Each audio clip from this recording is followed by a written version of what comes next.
दोस्तों, अगर आपने प्याज की खेती की है तो इस वर्ष आप अपनी फसल पे इस रोग को आने से पहले ही रोक लें, क्योंकि यह रोग जिन किसान भाइयों की फसल में आ जाता है वो इतना ज़्यादा परेशान हो जाते हैं कि अगली बार वो प्याज की फसल लगाने से भी डरते हैं। यह रोग इतना खतरनाक है कि आपकी फसल को 70 से 80% तक बिल्कुल चपेट में ले लेता है और पूरी फसल आपकी नष्ट हो सकती है। तो ध्यान रखें, ये कौन सी बीमारी है, कब पनपती है, कैसे आती है और कौन-कौन सी दवाओं को हम इससे कंट्रोल कर सकते हैं।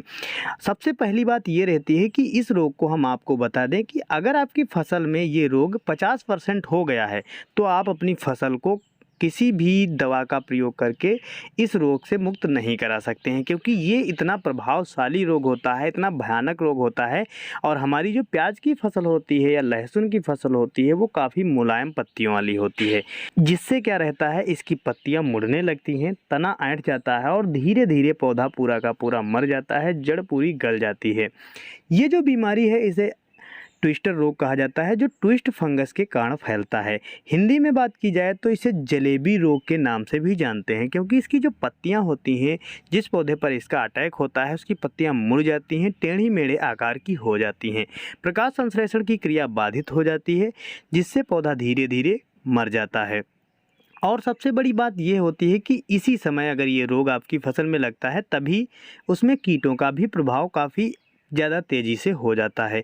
तो हल्का फुल्का कीट या फंगस के रोग के कारण ये सारी बीमारी आती है।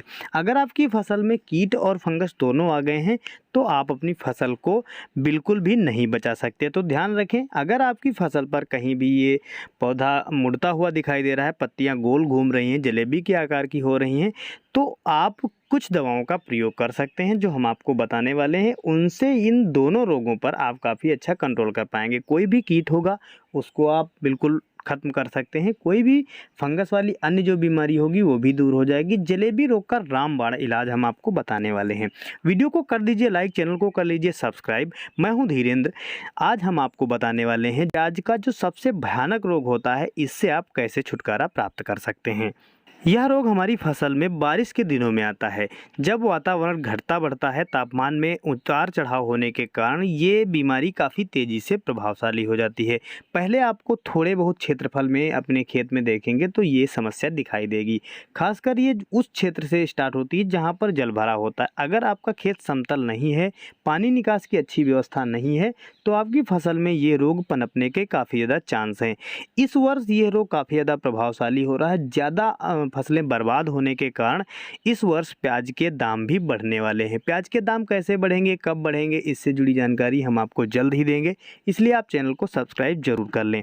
अब हम आपको बताते हैं कि अगर आपकी फसल में कहीं पर किसी भी क्षेत्र में थोड़ी बहुत जगह पर भी अगर ये रोग दिखाई दे रहा है तो तुरंत ही आप फंगिसाइड और कीटनाशक का प्रयोग कर सकते हैं।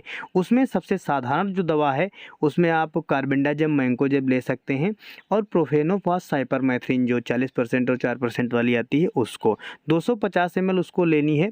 और इसमें जो मैंकोजेब कार्बेंडाजिम है ये आपको करीब 600 ग्राम ले लेना है। साथ में आपको 250 ml स्टिकर यानी चिपकू को भी मिला लेना है। 1 एकड़ के लिए हमने मात्रा बताई है। अगर आपकी फसल में थोड़ा ज़्यादा ये रोग दिखाई दे रहा है तो उस समय आप अपनी फसल में यूरिया का स्प्रे ना करें। जो छोटी फसल होती है, जो नर्सरी होती है, उस पर यह रोग काफ़ी ज़्यादा प्रभावशाली रहता है। तो उस समय आप अपनी फसल में जो उर्वरकें दे रहे हैं उसमें खाली यूरिया का प्रयोग बिल्कुल भी ना करें, हल्की मात्रा में उर्वरकें दें। सुबह के समय उपलों की राख डालें। उपलों की राख में आप सेप्रा इत्यादि जो धूल आती है, कीटनाशक और फंगिसाइड भी धूल आती हैं, उनको अगर मिलाकर आप हफ्ते में 1 बार डालते हैं तो ये रोग आने से भी आप अपनी फसल में बचा सकते हैं। इसके अतिरिक्त अगर थोड़ा ज़्यादा आपकी फसल में ये रोग फैल रहा है तो उस समय आप थायोफिनाइड मिथाइल रेत में मिलाकर, अगर रेत में मिला रहे हैं तो 700 से 800 ग्राम आपको लेनी है। वहीं स्प्रे अगर आप करना चाहते हैं तो 300 ml प्रति एकड़ के हिसाब से स्टिकर के साथ में स्प्रे कर सकते हैं। स्प्रे करने के बाद ठीक 8 या 10 दिन बाद आप अपनी फसल में देखें, अगर रोग कंट्रोल हो गया है तो आपको दवा नहीं डालनी, वरना फिर से इसका स्प्रे आपको करना है। स्प्रे करने के बाद आप जो उपलों की राख का हमने बताया उसका भी प्रयोग कर सकते हैं, रिजल्ट बेहतर मिलेगा। जब आपकी फसल में ये रोग बिल्कुल भी दूर हो जाए तब आप अपनी फसल में NPK 19-19-19 या 18-18-18 के साथ में सागरिका, बायोवीटा इत्यादि को ज़रूर एक बार दें। और जब आपकी फसल थोड़ा अच्छे से ग्रोथ करने लगे कि पौधा थोड़ा मजबूत हो चुका है, जड़ों का विकास हो रहा है, उसी समय आप अपनी फसल में ह्यूमिक एसिड का प्रयोग जरूर करें, जो कि इसकी जड़ों के विकास के लिए, पौधे के विकास के लिए काफ़ी अच्छा रहता है। तो दोस्तों ये सारी जानकारी थी प्याज की फसल में जो जलेबी रोग है या अन्य रोग हैं उनको आने से कैसे बचाएंगे, कैसे आप अपनी फसल की अच्छी ग्रोथ कर सकते हैं जो पैदावार अच्छी दे सके। जानकारी कैसी लगी कमेंट में बताएं। हमारे समर्थन में कमेंट में जय जवान जय किसान लिखें। वीडियो पसंद आया हो तो लाइक करें, अपने मित्रों में शेयर करें, चैनल को सब्सक्राइब कर लें। अगला वीडियो जल्द ही आने वाला है। धन्यवाद।